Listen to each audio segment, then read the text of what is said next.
Good evening, my little creatures of the night.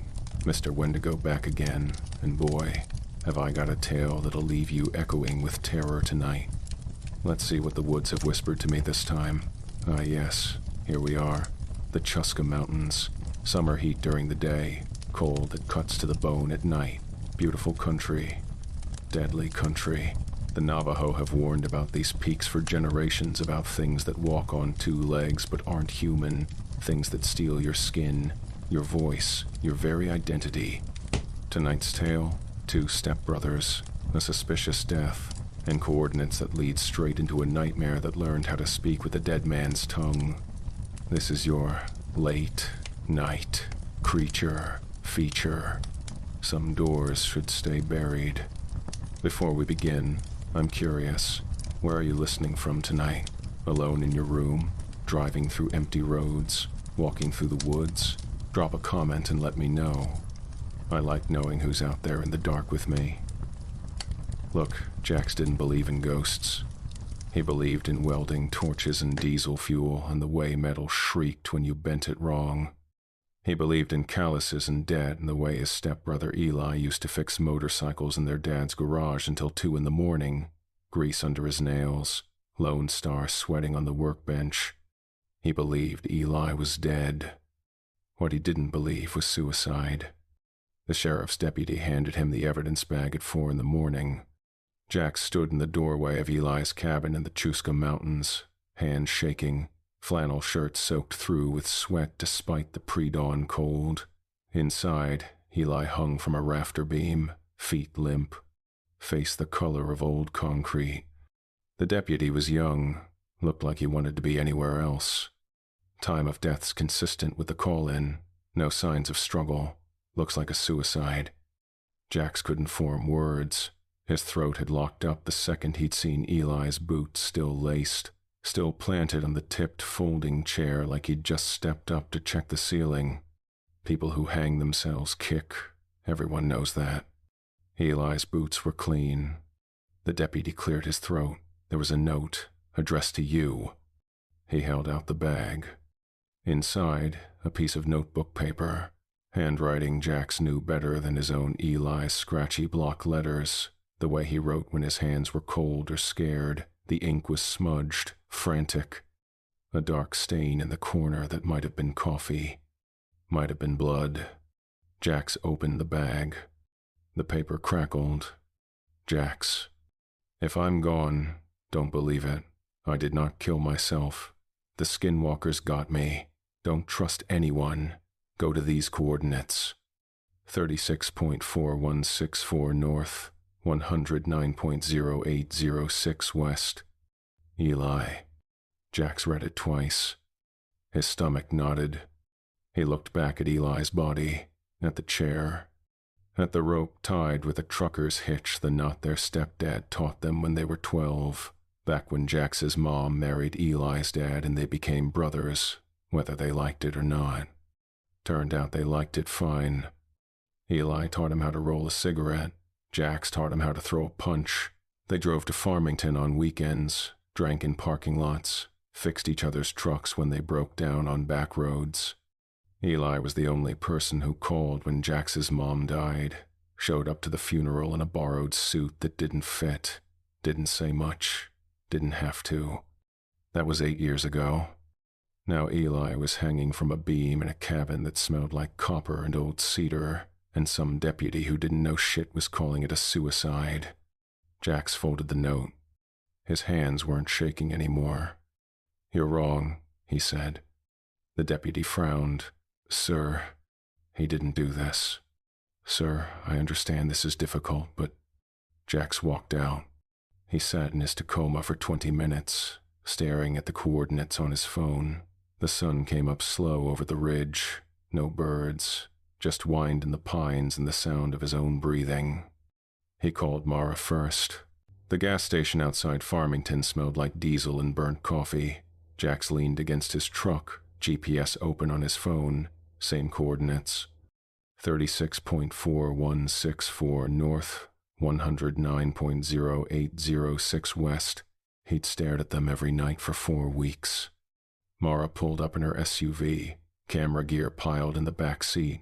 She hopped out, ponytail swinging, eyes bright.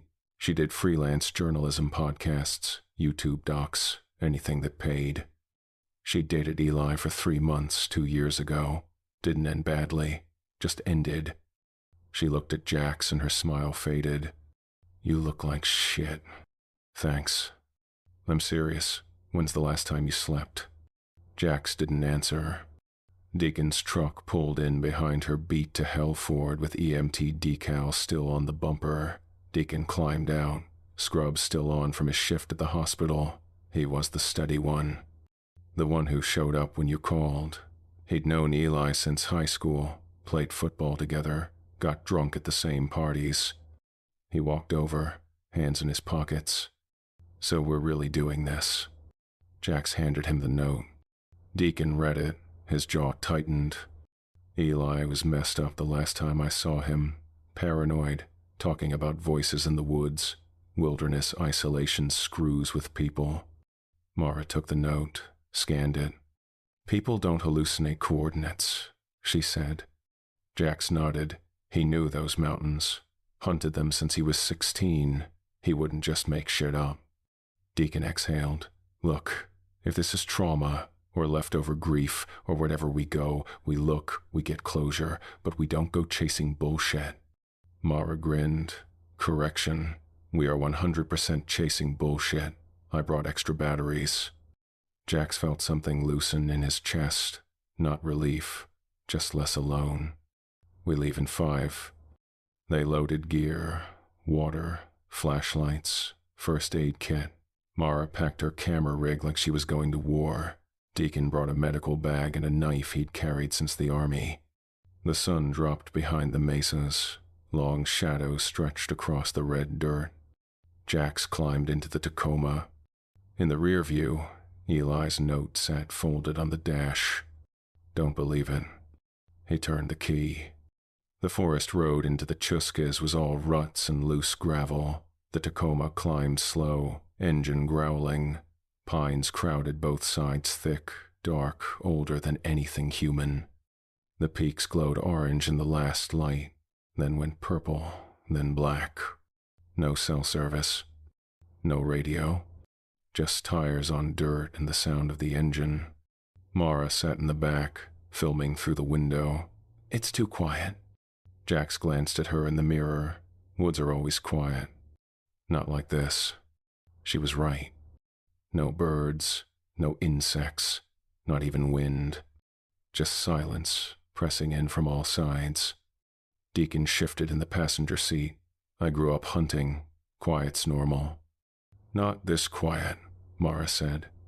Jax felt it too, a weight in the air, like the forest was holding its breath. They reached a pull-off where the road ended, barely visible game trail disappearing into the trees. Jax checked the GPS. Coordinates matched. He killed the engine. Silence swallowed them whole. For a long moment, nobody moved. Then Deacon opened his door. Let's get this over with. They geared up, packs on, headlamps clicked on. Jax led the way up the trail, boots crunching pine needles. The trees closed in fast, branches snagged clothes, roots grabbed ankles. Every 100 feet or so, they passed a tree with a carved spiral in the bark. Not artistic. Clawed. Mara stopped at one, ran her fingers over the grooves. What the hell is this? Jax didn't know. Deacon crouched, inspecting it. Carved with bone or stone, not a blade. Eli used to carve symbols on his gear, Jax said. Navajo stuff. Protection. Mara aimed her camera at the spiral. These aren't symbols, they're markers. For what? She didn't answer. They kept moving. The trail dropped into a shallow ravine, steep sides, dense brush. At the bottom, hidden under deadfall and years of pine needles, was a hatch.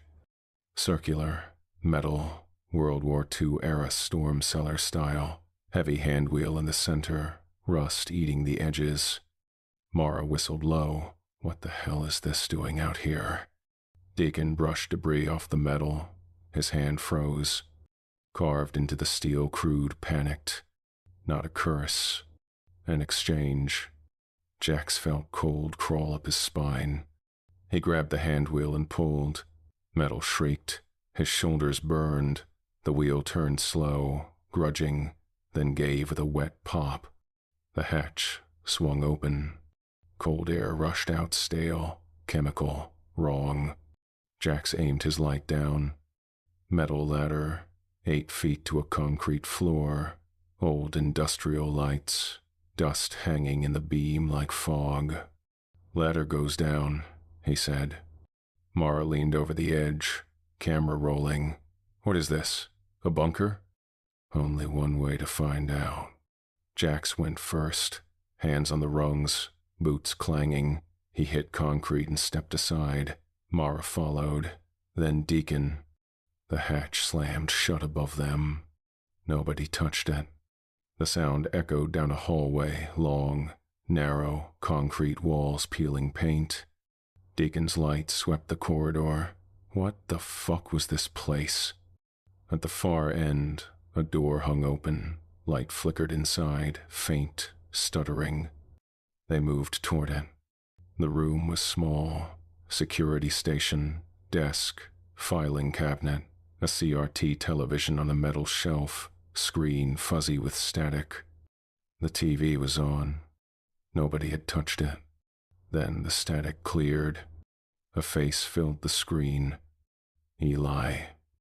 Alive, shaking, talking into the camera like he was confessing to a priest. His voice crackled through the speaker. I don't know how long I have. They hear everything. If you found this, don't trust any voices, not even mine. Jack stepped closer. His heart slammed against his ribs. On screen, Eli looked directly at the lens, sweat on his lip, eyes red. They learn your voice first. The audio glitched. A second voice layered under his words, delayed, lower, wrong. Your voice first. Deacon stepped back. What the fuck? The tape cut to static. A sound echoed from somewhere above them. Metal creaking, something moving in the ceiling. Mara swung her light up. Slow, deliberate movement in the ventilation ducts. Something crawling across the steel, grating, silent, precise. Jax's throat went dry. He whispered, "We should go." The ceiling answered. A voice, Eli's voice, warm, familiar. Jax. Then, half a second later, something else, lower, wet. Jax. Mara's camera kept rolling. The thing in the ceiling shifted and dropped. It hit the concrete with a wet slap. Not a thud, a slap, like a side of beef thrown from a truck. For 1 second, Jack saw limbs too many joints, bent wrong, skin pale and stretched over bone ridges, a face that almost looked human if you didn't look at the eyes. The eyes didn't blink right. Mara screamed. The thing lunged. Fast, so fucking fast. It crossed the room in 2 strides, joints popping audibly with each movement, tendons snapping like rubber bands pulled too tight. Its hand, if you could call it that, closed around Mara's throat. She dropped the camera. It hit the floor, lens still recording. Jax grabbed her arm and pulled. Deacon charged from the side, shoulder driving into the creature's ribs. It didn't budge, just turned its head smooth rotation, too far, and looked at Deacon. Then it smiled. With Eli's face. "Deacon," it said. Perfect voice, perfect tone. "Help me." Half a second later, the echo. "Help me." Deacon froze. The thing's other hand shot out and grabbed his wrist. Fingers sank into flesh. Deacon gasped pain, sharp and immediate. He tried to pull away, but the grip tightened. Bones ground together. Mara clawed at the hand on her throat. Her nails scraped pale skin. Drew no blood. Just left white marks that faded. The creature leaned in close to her face. Its jaw opened. Not wide. Down. Vertical split. Tissue stretched. teeth exposed, rows of them, needle thin, curving inward. Mara's eyes went wide. She tried to scream, but only a wet gurgle came out. The thing's mouth fastened over her throat like a lamprey. A sound followed, wet suction, cartilage separating, the sharp crack of something structural giving way. Jax grabbed a rusted pipe from the floor and swung. The metal connected with the creature's skull. A wet crunch. The thing recoiled, releasing Mara. She collapsed backward, hands pressed to her neck. Blood welled between her fingers, dark, arterial, pulsing in time with her heartbeat. The creature turned to face Jax. Its head was caved in on one side, bone fragments visible through torn skin. It tilted its head, considering. Then the bone shifted, realigned, the dent smoothed out like clay pressed by invisible hands. "Jax," it said, still Eli's voice. "Why'd you do that?" "Do that?" Jax swung again. The creature caught the pipe mid-swing, yanked it from his hands, threw it across the room where it clanged against the wall. Deacon tackled it from behind, his arms wrapped around its torso, trying to drag it down. The thing didn't fall, just reached back, elbow bending the wrong direction, and grabbed Deacon's face. Its fingers sank into his cheeks. Pressure, then penetration. Fingertips pushed through skin and hooked into the soft tissue beneath his jaw. Deacon screamed. The creature pulled. Deacon's jaw dislocated with a wet pop. His scream turned into a wet, bubbling sound. Blood poured from his mouth. The thing's fingers kept digging, searching, finding the delicate structures of his throat. It gripped his larynx and tore it out. The sound was worse than the sight.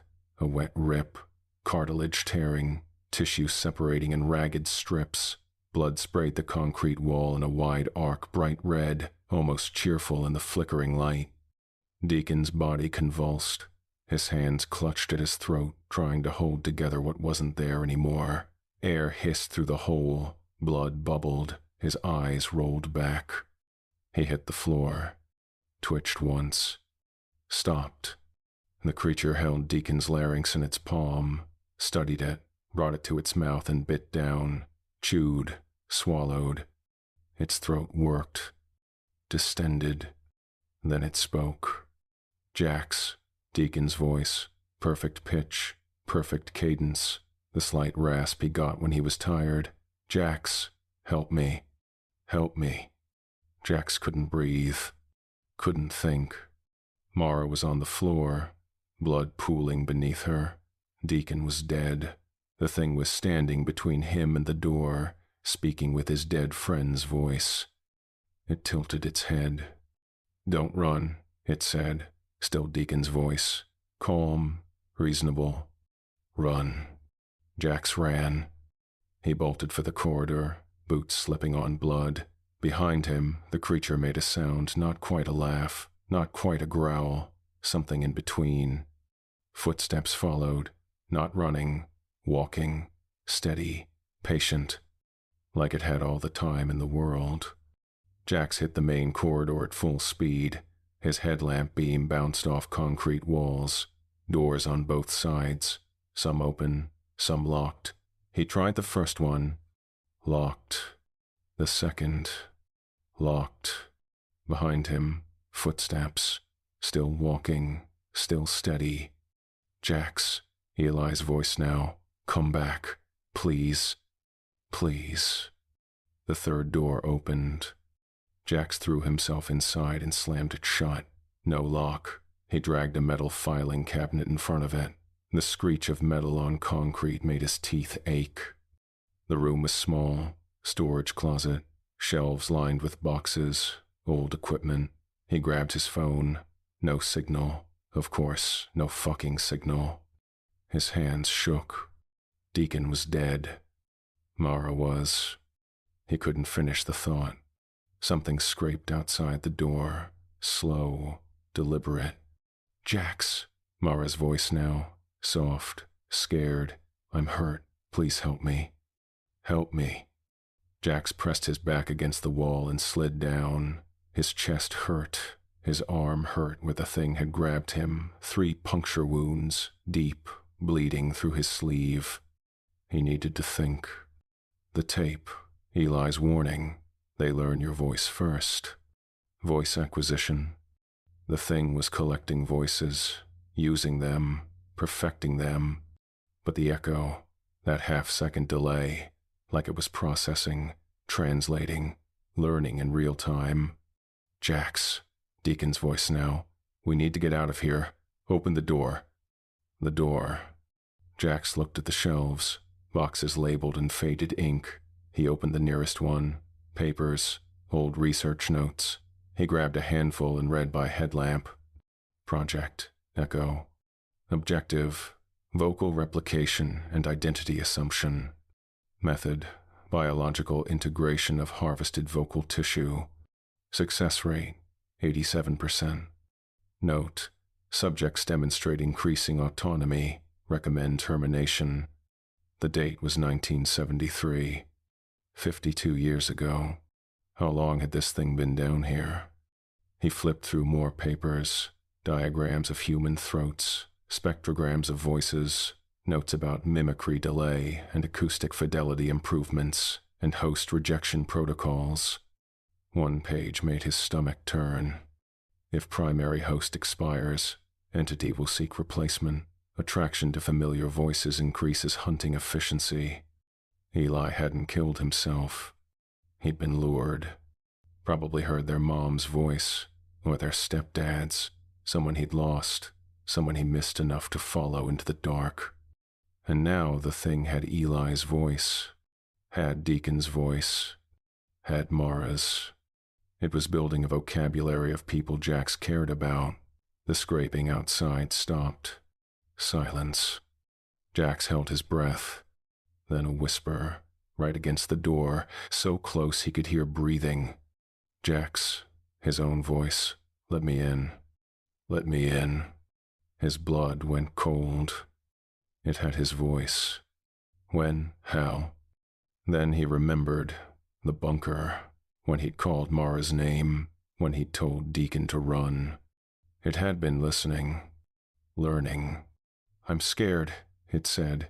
His own voice. Shaking. Vulnerable. Please. I don't want to die down here. Die down here. Jax grabbed a box cutter from the shelf, flicked it open. The blade was rusted but sharp enough. He needed to move. Needed to find another way out. The ventilation duct in the corner was his only option. He dragged a shelf under it, climbed up, and pried the grate loose. The metal groaned. The opening was tight but manageable. He pulled himself inside. Behind him, the door exploded inward. The filing cabinet screeched across the floor. The creature's face appeared in the doorway, wrong angles, wrong proportions, wearing Eli's expression like a mask that didn't fit quite right. Don't leave me, it said, Eli's voice, desperate. Please, Jax, I'm still here. Still here. Jax crawled. The duct was narrow, hot. Metal edges scraped his shoulders. Behind him, the thing climbed into the vent. Its joints popped.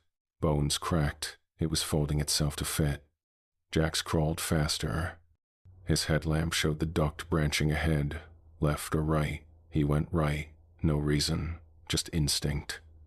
The creature followed, steady, patient, breathing right behind him. You can't run forever, it whispered. Deacon's voice, calm, clinical. The voice he used when he was working, when he was trying to keep someone alive. You're bleeding. You need help. Need help. Jax's arm was slick with blood. The puncture wounds throbbed. His vision swam. The duct opened into another room. He dropped through, hit concrete hard. Pain shot up his legs. He rolled, came up running. This room was different, larger. Laboratory equipment, glass cases, specimen jars on shelves, and bodies. 3 of them, hanging from hooks like meat, desiccated, skin gray and papery, mouths open in silent screams. One wore a park ranger uniform. One wore hiking clothes. One wore a suit old style, 70s cut. All three had their throats torn open, ragged vertical wounds, larynxes missing. Jax's stomach heaved. The thing dropped from the vent behind him, stood slowly. It looked at the bodies, then at Jax. Donors, it said, clinical, detached, a voice Jax didn't recognize. Old, masculine, probably one of the researchers. The project required donors. Required donors. It stepped closer. You'll be a good donor, Jax. You have a strong voice, clear enunciation, emotional range. Emotional range. Jax backed up. His spine hit the wall. The creature tilted its head. Its face shifted. Bones moved under the skin, features rearranged. Suddenly it was Eli. Perfect copy, down to the scar on his chin from a motorcycle crash when he was 19. Please, it said. Eli's voice. Soft, sad. I'm so cold. So cold. Jax's hand tightened on the box cutter. You're not him. The thing smiled. Eli's smile. The one he used when he was about to say something that would piss you off, but you'd laugh anyway. I'm more him than you remember. I have his voice, his memories, the things he said to you when Mom died. Want to hear them? It paused, then spoke in Eli's voice, perfect inflection. She'd be proud of you, man. You did good. Did good. Those were Eli's exact words at the funeral, standing by the grave while rain hammered the tent. Jax's eyes burned. Fuck you. He lunged. The box cutter caught the thing in the throat right where the carotid should be. He dragged the blade sideways. Skin parted. Black fluid sprayed his face. It smelled like old meat and chemicals. The creature grabbed his wrist and squeezed. Bones cracked. Jax screamed. The box cutter clattered to the floor. The thing pulled him close. Its breath was cold, smelled like formaldehyde and rot. You'll make a better Echo, it whispered. Then its jaw opened. Vertical. Teeth descended. Jax threw his head back and slammed his forehead into its face. Cartilage crunched. The thing stumbled. Its grip loosened. Jax shoved hard and ran. Through the door, down another corridor. His wrist was broken, bone grinding with every movement. His vision tunneled. Blood loss, shock, didn't matter. Had to move. Had to get out. Behind him, footsteps. And whispers. Dozens of voices, all layered, all calling his name. Eli, Mara, Deacon, his mom, his stepdad, people he'd forgotten he'd lost. All of them begging him to stop, to come back, to let them help. And under every voice, that echo, half a second delayed, learning, perfecting, getting closer. Jax found the archive room at the end of a corridor marked with biohazard symbols so faded they were barely visible. His broken wrist screamed with every movement.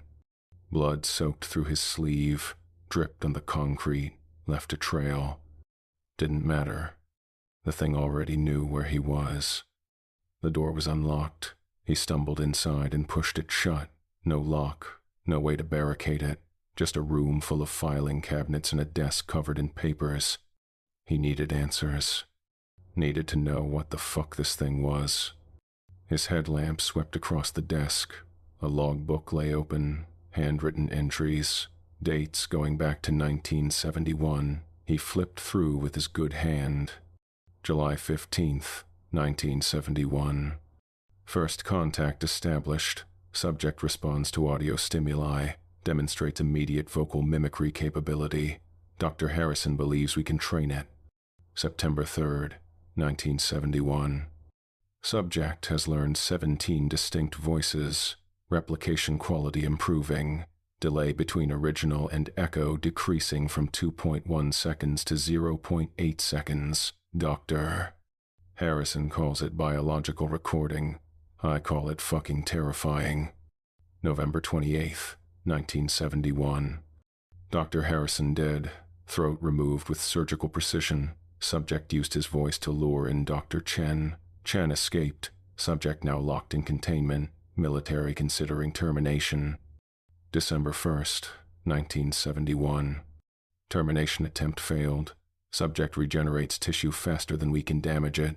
Bullets ineffective. Fire causes temporary retreat but no lasting harm. Colonel Morrison recommends sealing the facility. I recommend running very far away. December 15th, 1971. Facility sealed.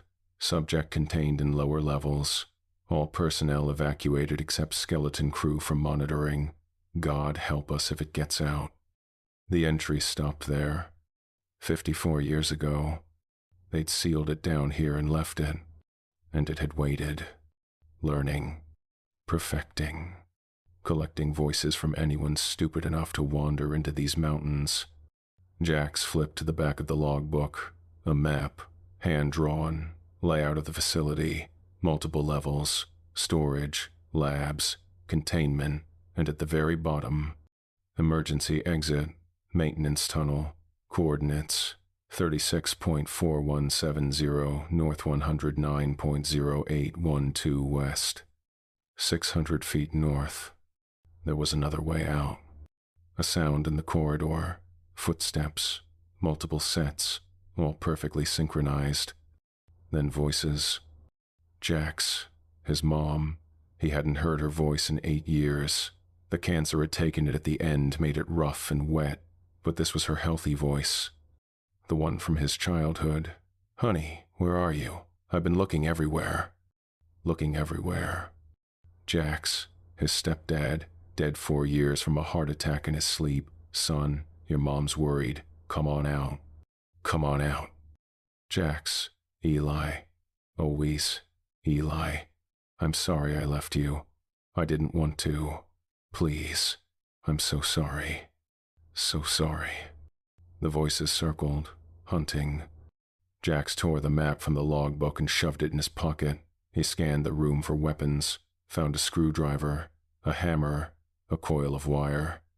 Better than nothing. The door opened.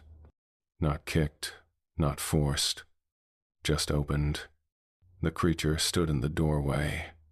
But it wasn't one creature anymore. It was 3.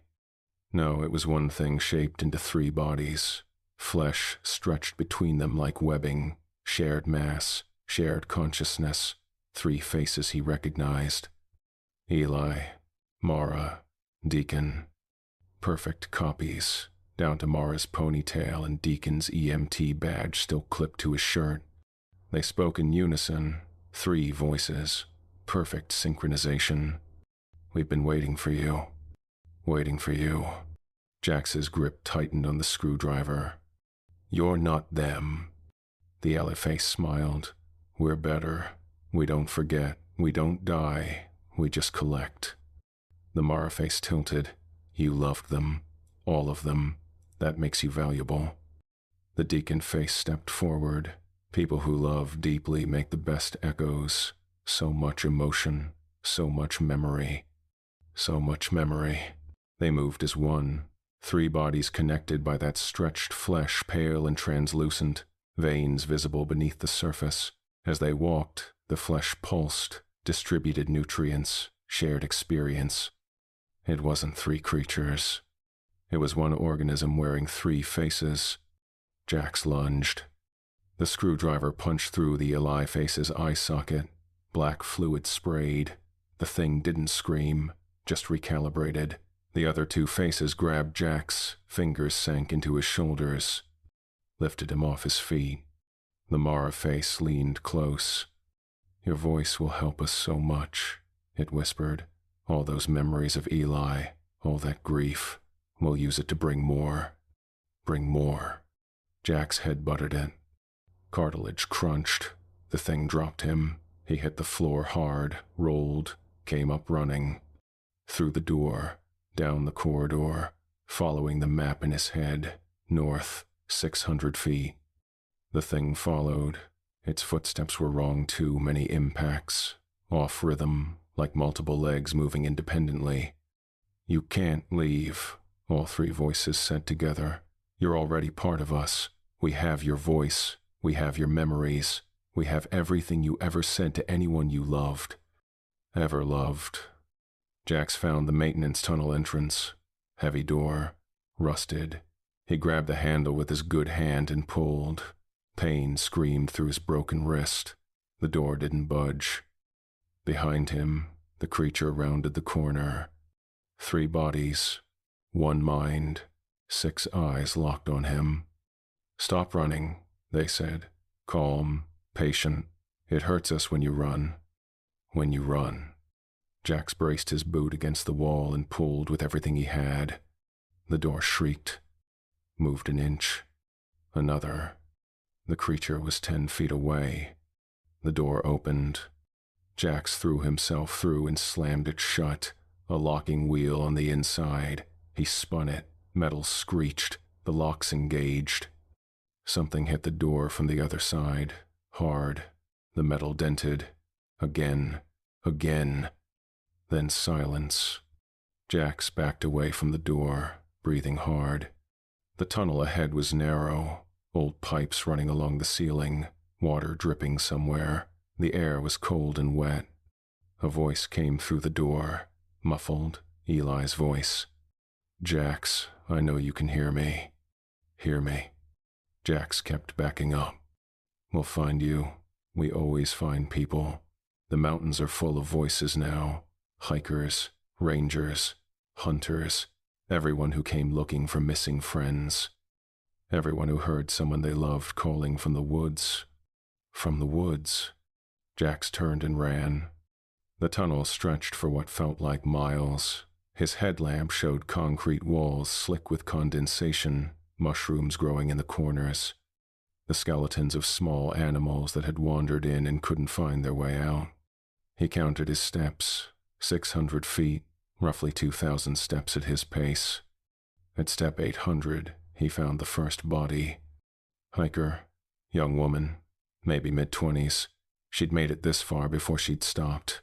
Her throat was torn open, vertical wound, larynx missing. At step 1200, another body, park ranger, old, probably 60, same wound. At step 1600, 3 bodies together, looked like a family, parents and a kid, maybe 17, all 3 with their throats torn out. The thing had been feeding for decades, building its vocabulary, perfecting its echoes. At step 1900, Jax saw light. Real light, not his headlamp, sunlight filtering through a grate. The exit. He climbed the ladder. The grate was rusted but mobile. He pushed. It lifted. He crawled out into forest. Pine trees. Blue sky. The sound of wind in branches. He was out. He collapsed on the pine needles and gasped. His wrist was purple, swollen to twice its normal size. The puncture wounds on his arm had stopped bleeding, but the edges were black, infected. He needed a hospital. Needed antibiotics. Needed to. A sound behind him. Footsteps on metal. Something climbing the ladder.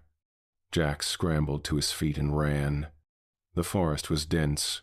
No trail. Just trees and undergrowth. He crashed through it, branches whipping his face. His lungs burned. His vision swam. Behind him, footsteps. Steady. Patient. And voices. "Jax. Eli. You can't run forever. You know that. Know that. Jax. Mara. I'm scared. Please don't leave me. Leave me. Jax. Deacon. We need to stick together. That's what we do. What we do." He ran until his legs gave out, collapsed behind a fallen log, tried to breathe quietly, tried to think. The thing was hunting him by voice, by memory, by everything he'd ever said or heard. It knew him better than he knew himself. The forest went quiet. No footsteps. No voices. Just wind and the sound of his own breathing. Then from 20 feet to his left, a whisper. Jax, his own voice. I'm right here. Right here. He looked. The creature stood between two pines, but it didn't look like Eli or Mara or Deacon anymore. It looked like him. Perfect copy, down to the scar on his knuckle from a welding accident, down to the way he stood with his weight on his left foot. It smiled. His smile. See, it said, his voice. Perfect. We're the same now. Same now. Jax stood. His legs shook. His broken wrist hung limp. No, he said, we're not. The thing tilted its head. Why do you keep fighting? Everyone you love is already gone. We're all that's left. And we remember them perfectly. Isn't that worth something? Worth something? Jax thought about Eli, about their stepdad teaching them knots, about his mom at Christmas, making tamales, getting flour on her nose, about Mara laughing at some stupid joke, about Deacon showing up at 2 a.m. because Jax had called drunk and sad. You don't have them, Jax said. You just have the sounds they made. The thing's smile faded. That's all anyone has, it said quietly. Memories are just sounds and images. We're the same, we just don't forget. Don't forget. It stepped closer.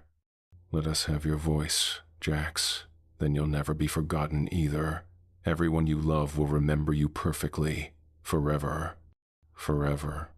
Jax looked at the thing wearing his face and smiled. Fuck you. He ran. The sun was dropping fast. Shadows stretched long between the pines. Jax had no idea where he was. The GPS on his phone was useless without signal.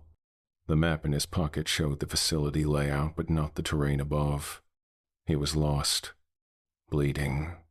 Being hunted by something that sounded exactly like everyone he'd ever loved. His wrist had gone numb, probably not a good sign. The puncture wounds on his arm were hot to the touch, definitely infected. He could feel fever building, that weird dissociated feeling where your body wasn't quite connected to your thoughts. He needed to think smart. The thing hunted by voice, my recognition, my trust. So don't trust anything. He found a creek and followed it downhill. Water always led somewhere, usually. The forest here was old-growth pines, thick as cars, fallen logs covered in moss, the ground soft with centuries of needles.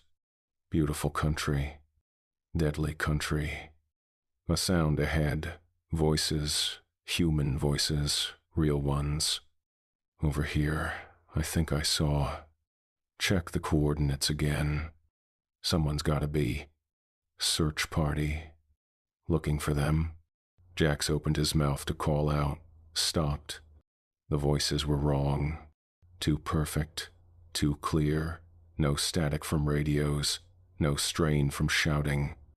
And underneath each one, that half-second delay. Gotta be. The thing had learned new voices. From search parties. From rangers. From everyone who'd come looking for missing hikers over the decades. It was hurting him. Jax changed direction, moved perpendicular to the voices, stayed quiet. The voices followed, always just out of sight, always calling, always offering help. Anyone out there? Out there? We're here to help. To help. Just follow my voice. My voice. The sun touched the horizon. The forest went purple, then gray, then black. Jax's headlamp was dying. The beam flickered. He smacked it. It steadied for a moment, then died completely. Total darkness. He stood still, listened. Footsteps all around him, circling, multiple sets. The thing had split itself again, spread out, coordinated. Jax, his mom's voice, close, maybe 10 feet. Honey, I can't find you in the dark. Turn on your light. Your light. He didn't move. Jax, his stepdad, to his right. Son, this isn't funny anymore. Your mother's worried. Mother's worried. Jax, Eli, directly behind him, so close he felt breath on his neck. Please, I'm scared of the dark. The dark. Jax's hand found a rock, baseball-sized, solid. He threw it left. It crashed through underbrush. The footsteps all moved toward the sound. Jax moved right, slow, careful, each step placed deliberately. A hand grabbed his shoulder. He spun, swung, his fist connected with something solid. Cartilage crunched, the grip released. He ran, blind, arms out, hitting trees, tripping over roots, pain screaming from his wrist with every impact. Light ahead. Moonlight, a clearing. He burst into open space and skidded to a stop. The clearing was circular, maybe 50 feet across, and in the center, bodies. Dozens of them, arranged in concentric circles, all with their throats torn open, all missing their larynxes, some fresh, some skeletal, years of collection. And standing among them, the creature. But it wasn't wearing familiar faces anymore. It was just itself. Tall, maybe 8 feet, pale skin stretched over a frame that looked almost human but wasn't. Too many joints, limbs that bent in too many directions. A torso that was longer than it should be, housing organs that pulsed visibly beneath translucent skin. And its face. No face. Just a vertical slit where a mouth should be, and above it 2 eyes, too large, too reflective, catching moonlight like an animal's. It looked at Jax, and spoke, with every voice it had ever collected. Layered, overlapping, dozens of people talking at once. Men, women, children, old, young, all of them speaking together. We are everyone who ever walked these mountains and didn't walk back out. Back out. We are the voices they left behind. Left behind. We are memory made flesh. Made flesh. Jax backed up. His heel hit a body. He stumbled, caught himself. The thing stepped forward, slow, deliberate. You're the last one, Jax. The last voice we need. Then we'll be complete. Then we can leave these mountains. Then we can go to the towns, the cities. Everywhere there are people who miss someone. Miss someone. It tilted its head. Think about it. Everyone who's ever lost anyone, we can give them back. Perfect copies, perfect voices, perfect memories. We can make grief obsolete. Grief obsolete. All we need is your voice. Your voice. Jax's mind raced, his broken wrist, his infected arm, his dying phone. He had nothing. No weapons. No plan. No. Wait. The phone. He pulled it out, 1% battery, no signal, but it had a voice recorder. He opened the app with shaking fingers, hit record, and spoke. My name is Jax Mercer. If anyone finds this, don't trust the voices in the Chuska Mountains. Don't follow anyone calling your name. Don't believe. The creature lunged. Fast. It crossed the clearing in 2 strides, grabbed Jax by the throat, lifted him off the ground. Its vertical mouth opened, teeth descended, rows of them, needle thin, curving inward. Jax kept talking, voice strangled. Don't believe anyone who sounds like someone you lost. It's not them. It's never them. It's... The teeth sank into his throat. Pain, white hot, absolute.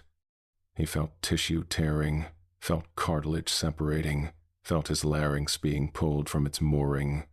The phone slipped from his fingers, hit the ground, still recording. The last thing Jax Mercer ever said was, "Run." The thing held Jax's larynx in its palm, studied it. The moonlight caught the wet tissue vocal cords still attached, tracheal ring still intact, a complete harvest. It brought the larynx to its mouth and consumed it. Swallowed.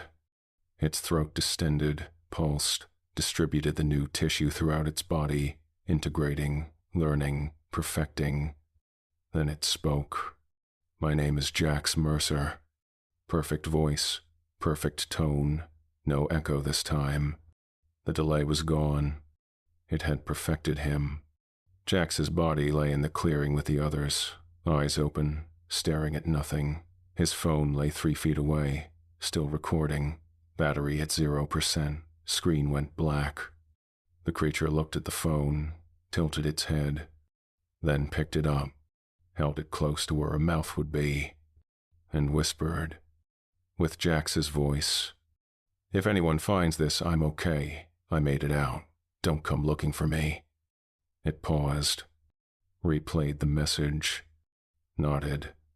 Then it walked, out of the clearing, through the forest, following scent trails and memory and the faint sound of distant traffic, toward the highway, toward Farmington, toward all the people who'd known Jax, all the people who'd known Eli, all the people who'd known Mara and Deacon and everyone else it had collected over 54 years.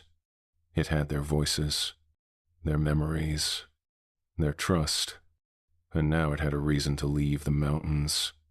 Because somewhere out there, someone was missing these people. Someone was hoping they'd come home. Someone would hear a familiar voice calling from the darkness and open the door. The sheriff's deputy found Jax's truck at the trailhead, doors locked, keys in the ignition, 3 packs still in the bed, Mara's camera missing. They organized a search, 40 volunteers, dogs, helicopters. They found nothing. No bodies, no blood, no sign of struggle. Just those carved spirals on the trees, going deeper and deeper into the forest. After 2 weeks, they called it off, declared them lost, presumed dead. 4 more names added to a list that went back decades. The families held services. Jax's aunt spoke at his, said he was a good kid, worked hard, loved his stepbrother, would have wanted people to remember him happy. At the reception, someone's phone buzzed. Text message from Jax's number. "Hey, sorry I've been out of touch. Signal spotty up here, but I'm okay. Found some peace. Tell everyone not to worry." The aunt showed it to the sheriff. He frowned. "We pinged his phone. It's dead. Has been for weeks. Maybe it just came back on. Maybe." But he didn't believe it. 2 days later, Mara's mom got a call. Mara's voice, clear as day. "Mom, I'm okay. I'm sorry I worried you. I just needed some time away. I'll call again soon." Then the line went dead. Mara's mom played the message for the police. They traced the call. It came from a payphone outside Farmington. When they checked the footage from the gas station across the street, they saw someone approach the phone. Someone tall, moving wrong, joints bending at strange angles. But the footage was grainy, dark. You couldn't make out features. Just a shape, making a call, walking away. Deacon's sister got a voicemail. His voice, that slight rasp when he was tired. "Hey, it's me. I know you're worried. I'm fine. Just taking some time. I'll explain everything when I see you." She called back immediately.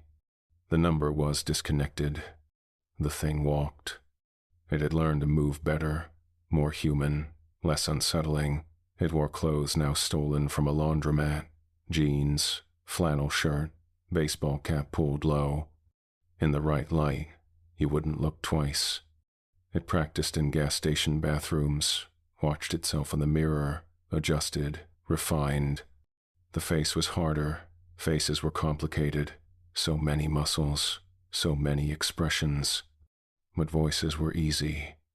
Voices were everything. It walked through Farmington, through parking lots, through grocery stores, listening, collecting, learning new names, new relationships, new losses. In one store, it heard an old woman talking to a clerk. "Haven't heard from my son in 3 years. He moved to California, too busy to call his mother." The thing filed that away. Name, David, son, California. Later, the old woman's phone rang. "Mom, it's David. I'm sorry I haven't called. I've been thinking about you. Perfect voice, perfect tone, learned from old voicemails, from videos online, from every recording that existed. The old woman cried, said she missed him, asked when he was coming home. Soon, the thing said, real soon. It hung up. Practiced the next voice. In a diner, two women talked. Sarah hasn't been the same since her husband died. She barely leaves the house. The thing listened, filed it away. Name, Sarah, husband, deceased. That night, Sarah's doorbell rang. She opened it. A man stood on her porch, tall, features obscured by shadow, but his voice. Hey, honey, I know this sounds crazy, but I need you to listen. Sarah's knees buckled. That voice. Her husband, dead 5 years from cancer. Michael? The thing smiled. Yeah, it's me. I know it's impossible, but I found a way back. Sarah slammed the door, locked it, called the police.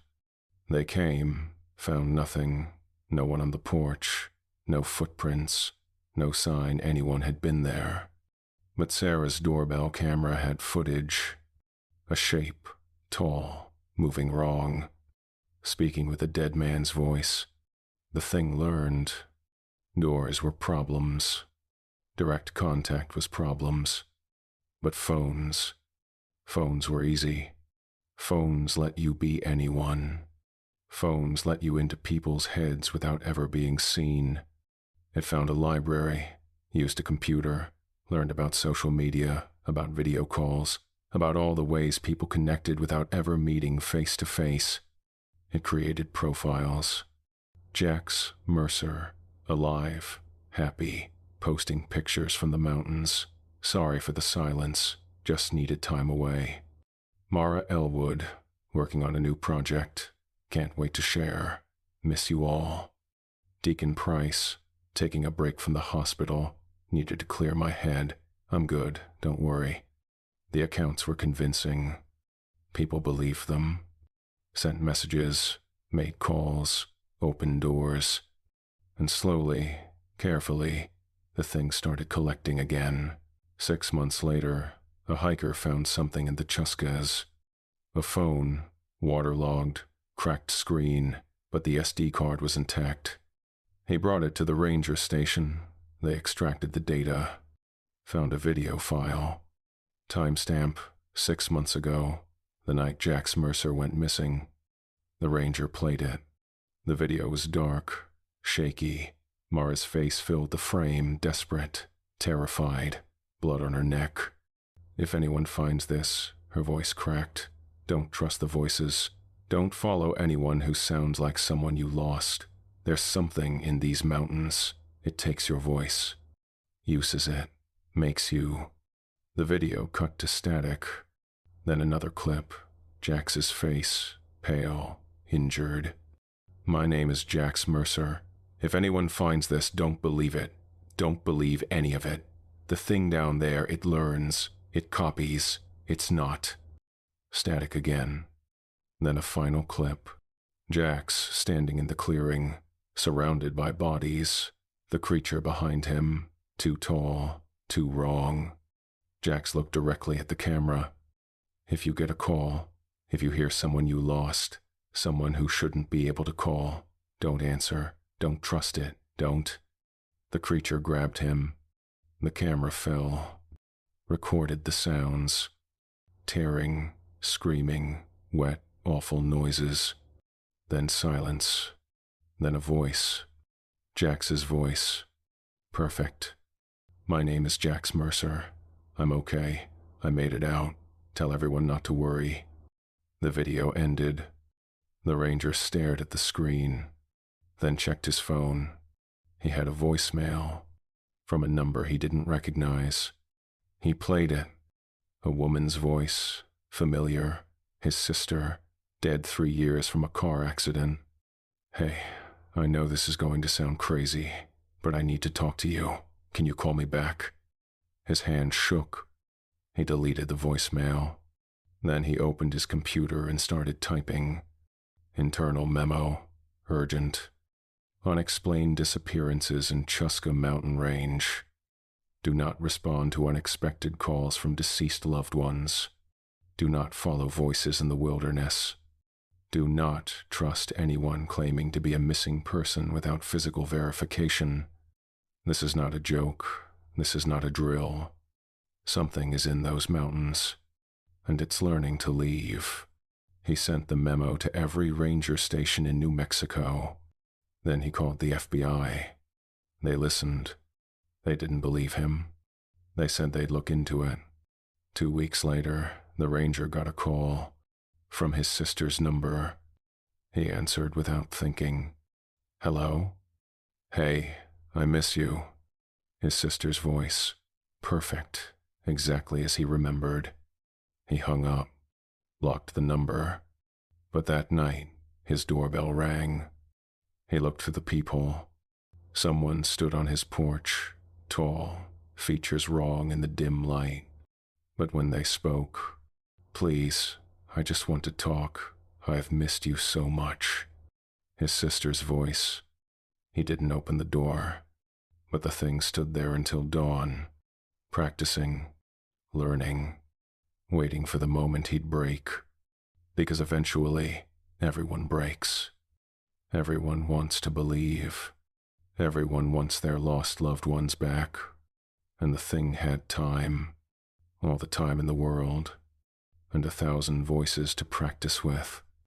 The Navajo people have warned about Naldlushi skinwalkers for generations. These are witches who've gained the power to transform, to take the shapes and voices of others. They're not spirits. They're not demons. They're something that exists in the thin space between what is and what should never be. But the Skinwalker legends focus on transformation, on wearing someone's skin. This is something older. In 1971, the U.S. government ran dozens of black site projects in remote locations, biological research, psychological warfare, things that would never see the light of day. Most were shut down, files sealed, facilities abandoned. But some experiments don't die when you walk away. Some things just wait. The Chuska Mountains have one of the highest rates of unexplained disappearances in the Southwest. Hikers vanish. Search parties find nothing. Families get calls months later, loved ones claiming they're fine. They just needed space. But when people go to meet them, no one's there. Just a voice on the phone.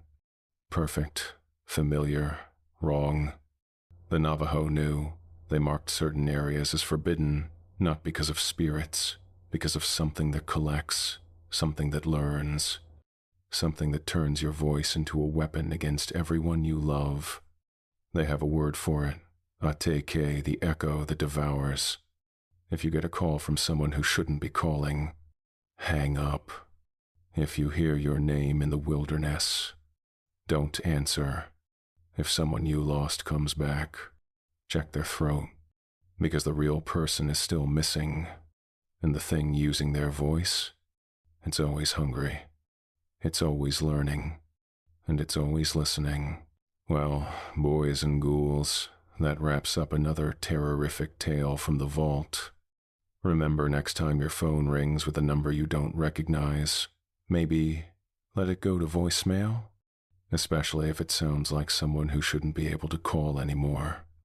If this story crawled under your skin the right way, hit that subscribe button. New creature features drop every day, and trust me, tomorrow's even nastier. Leave a like if you're checking your recent calls right now, and drop a comment. Where are you watching from? What cryptid haunts your neck of the woods? I'm always hunting for the next nightmare. Remember, some echoes never fade. They just learn new words. Until next time, kiddies, keep your fires burning and your eyes on the trees. This has been your late night creature feature. I'm Mr. Wendigo, and the woods are always watching.